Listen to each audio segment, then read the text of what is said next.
And the fly ball to deep right, blanks to the track. It is gone. Hey, how's it going, guys? This is Dan Farnsworth. I'm here with Robert Van Scoyok. We're talking. This is the first in our series, looking at what major league hitters do. Our first video here, we're going to be talking about bat path. So we're looking at about 10 guys here and see what the similarities are, some of the stuff that we look for in the hitters that we work with. Yeah, so just real quick, this is Robert. This is our first episode on bat path. We're going to do a couple more where we get a little bit more detail. The first episode, we're going to kind of give you guys a introduction and then point out some things that are, some of the smaller things but important things of what the best hitters in the game are doing. So here's Trout. Dan, why don't you take him through and sort of kind of break it down.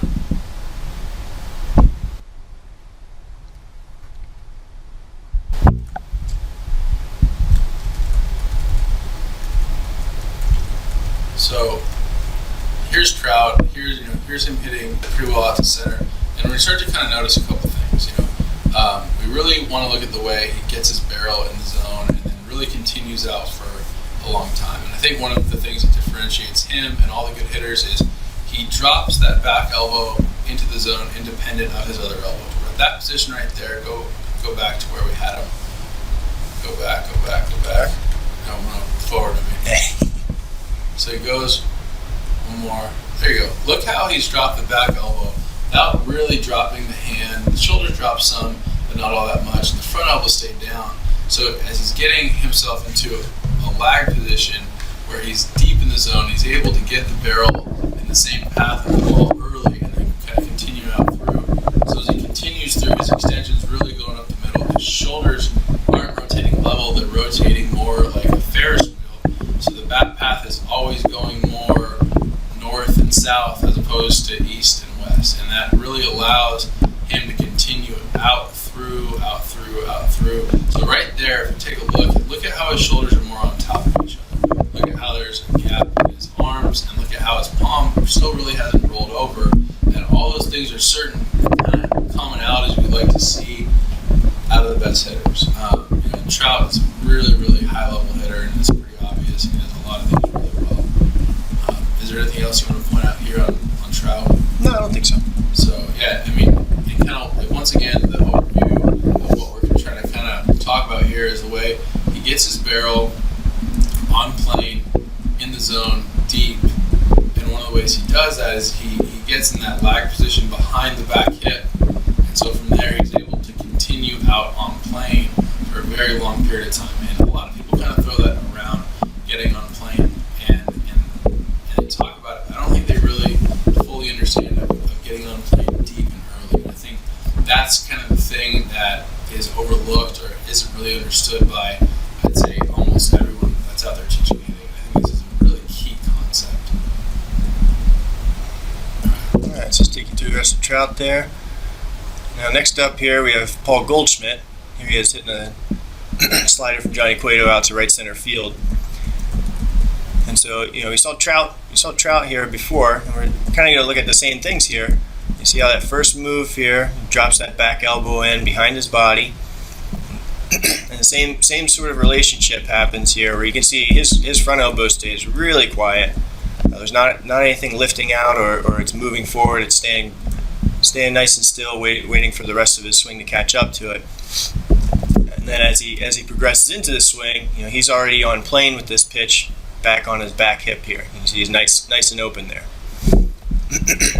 Yeah, and I think why this is important, and this is an off-speed pitch, I think we're not playing till we're out in front. We're not able to handle this pitch nearly as well.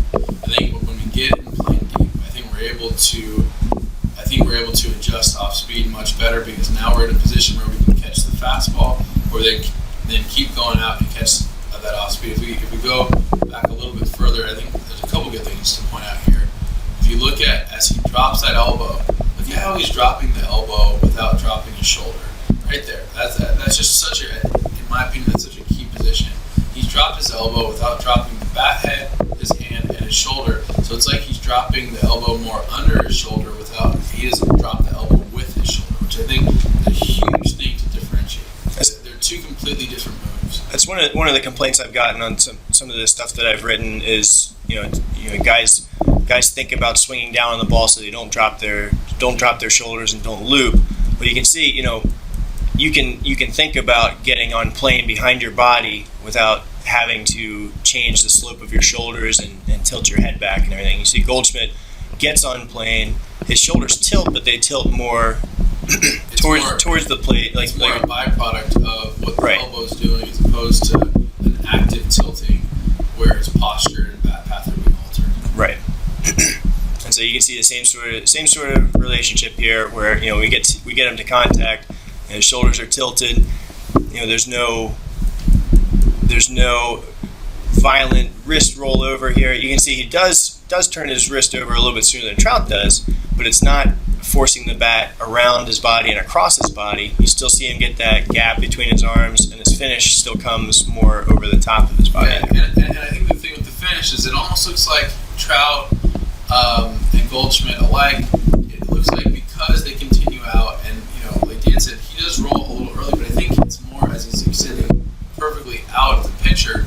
Look how there's a couple things to right here point out. Look at how his right shoulder is underneath his chin, and then it looks like it gets pulled through to finish, almost like where it's getting pulled out of the socket. And so that finishes more in front of that back shoulder, so he's really staying out through for a very long time. This is a ball that he really destroys. And I think this is really key in dealing with what the modern pitcher throws at hitters. I think these are some very, very elite movements that you see in the best hitters on a consistent basis. I think this is an excellent example.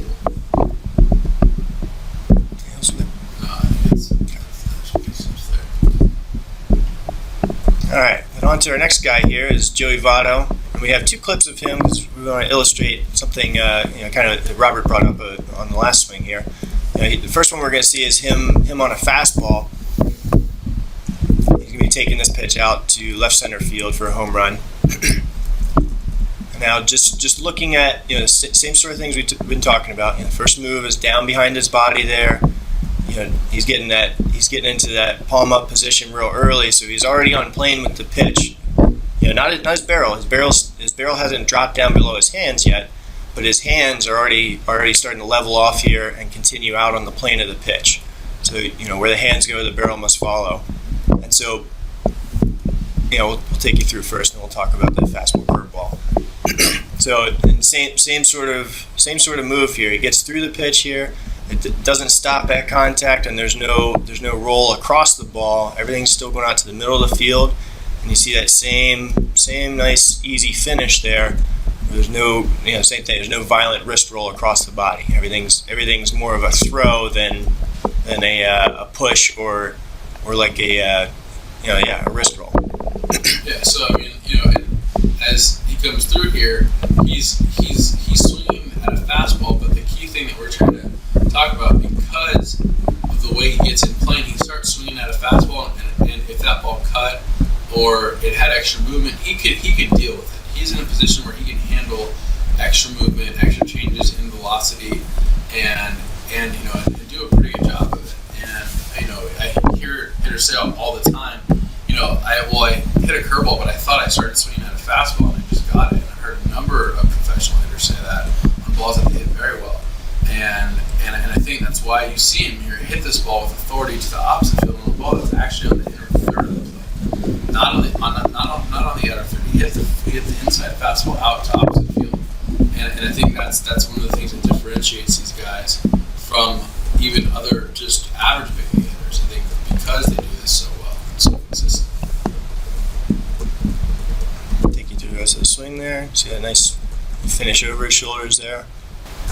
Here's the next clip of Votto. Here he is hitting a curveball or slider down low. On the pull side. Yeah, and now he pulls this ball over the right field fence. Yeah. And so we're still going to see, this breaks down the hand path really nice. We're still going to see the same move that he made on the fastball previously. Where he's in position to hit the fastball deep. Right. And now all he has to do, he's in position. If that pitch was that inside fastball, he'd still be able to hit that ball out. But now, he's now obviously adjusting to it being an off-speed pitch, he has to catch it further out on the same path, and he's still able to square it up enough that he gets it and also keeps it fair without hooking around it, because he doesn't have that, like Robert said, it's not east to west with the bat plane, it's more north and south. And see, I look how that back shoulder comes under, where guys that are more level, more around the ball, you see that back shoulder, even though it falls down, kind of turn into their chin, where his might hit it a little bit at the end, but it's relatively under the shoulder. I think that's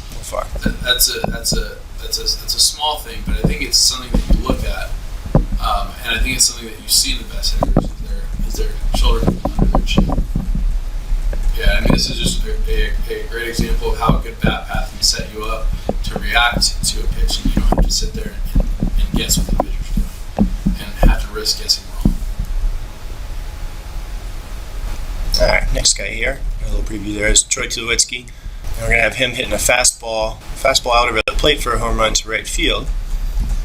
We're going to see the same sort of interactions here with his body. So that first move, still that back elbow dropping in there, that front elbow staying quiet, the hands follow coming down behind his body here, and he gets on plane, also back near his back hip here. So all he has to do is just continue out on the same line as the pitch, and he's able to hit now an outside pitch for a home run.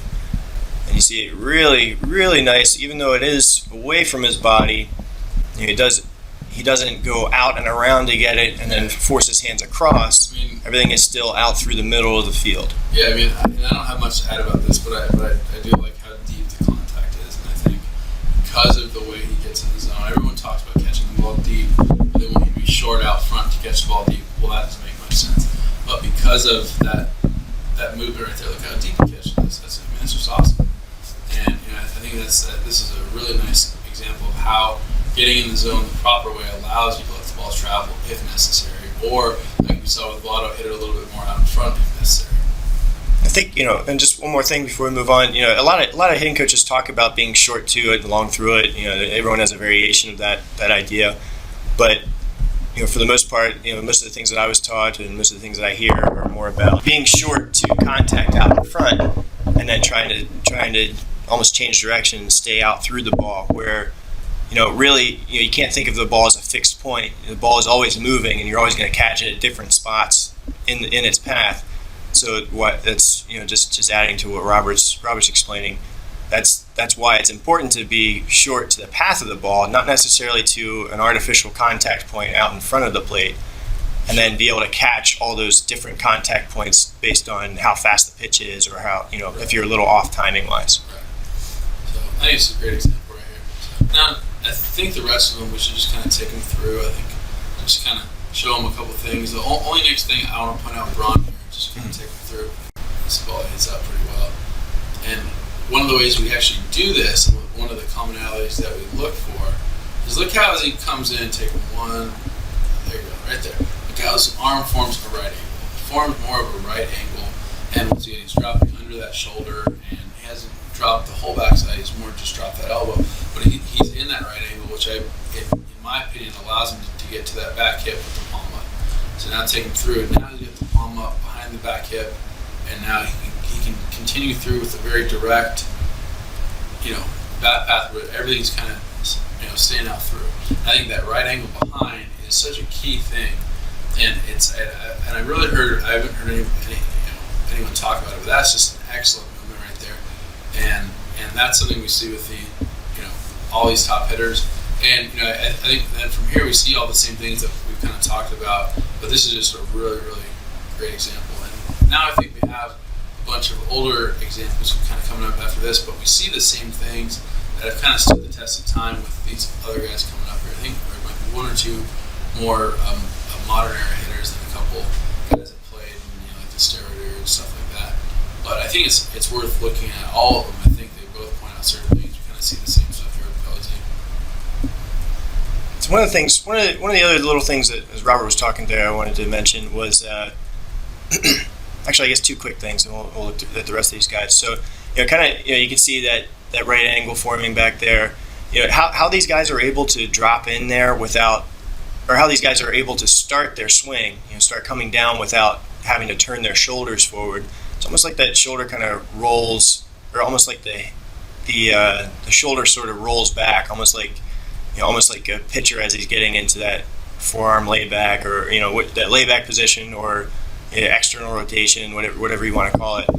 So he's able, so he's able to really let that elbow lead, and so he comes through here, and it's a natural progression of his hands getting kind of propelled forward by just how his elbow started it. So it doesn't look like it's a pull, where somebody would say it's dragging, but it also doesn't look like a push, where he's just pushing his hands out through the ball. It's much more of like he's catching the ball and throwing it off his bat. Exactly. Yeah. I mean, and I think in the next episode or in the one after that, we're going to talk about a lot of little details. There's a lot of tiny little details that I think are important to kind of look at with these guys. But I think that's a great example to bring up how it kind of rolls back more. Almost like it rolls back and towards the spine as the first move, and then kind of continues through. So he's got an excellent hand path right there with that great extension and then nice, easy kind of wrist roll finish way late in the swing. So I think now just kind of let these run through. Yeah, sure. And just here, this is a great example of how you see that, and this is a different angle, but it's really good. You see that elbow drop behind without the hand dropping, and then it all kind of follows behind, and you see all this stuff a bit of a different angle. And here, look how long. I think the big thing to point out here, look how long he continues that. You see the gap. Look how late the wrist roll. It's getting a little green there, but look how the wrist really haven't rolled yet. Now they finally roll over each other, but they never really roll across. They more roll on the backswing. And it's because he's keeping that barrel out through for as long as he possibly can. He's not trying to get the barrel out in front. He's trying to keep it through. So I think this is just another great example. And here you see the same thing from the side, and this is just this in my opinion is one of the best hand passes of all time. You see that same shoulder get pulled through. You see that same finish. You see all those same commonalities. Now these are older, but I still think they're worth looking at. And that's just excellent right there. Look at that great extension. A lot of good stuff going on.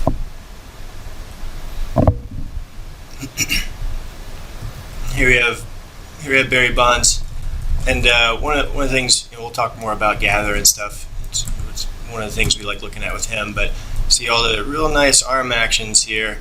That back elbow starts dropping in. Pause it right. Go back right there.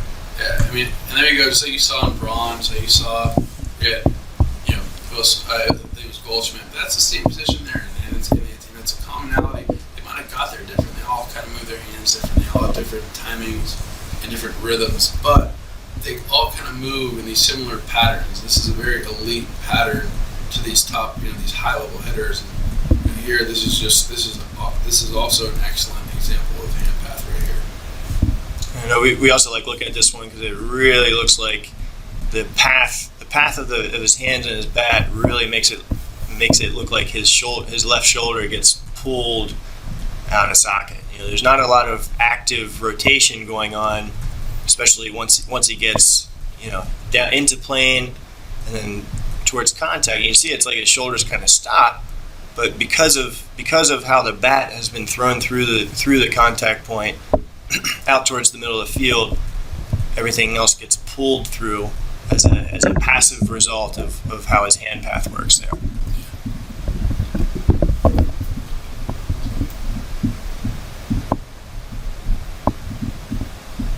So here, this will be the last hitter that we look at right here. But we're going to see the same things with him, and he kind of makes that angle, and like Dan said, he really rolls that shoulder back. So once again, he's getting that palm up at that back hip, and he's getting in that lag position deep. So like here, I think this was an inside fastball. He catches it deeper and hits it, I think, for a base hit to right center field. And and that's just it's a very, very elite pattern that he has here. And he's a little bit more down and across, but I think he gets away with it due to the barrel being in the zone in the proper way. And then from there, there's a little bit of variance how he brings it through. But I think when you get it in that zone, with that right angle, and you get it with that palm up behind the hip, I think I think your finish isn't as big of a deal like you see here. with Pujols, you just see it come through nice and easy. And he's a little bit flatter, but I think the way he gets in the zone is what separates him from most of the other hitters in the game. Yeah. So, anything else you want to add?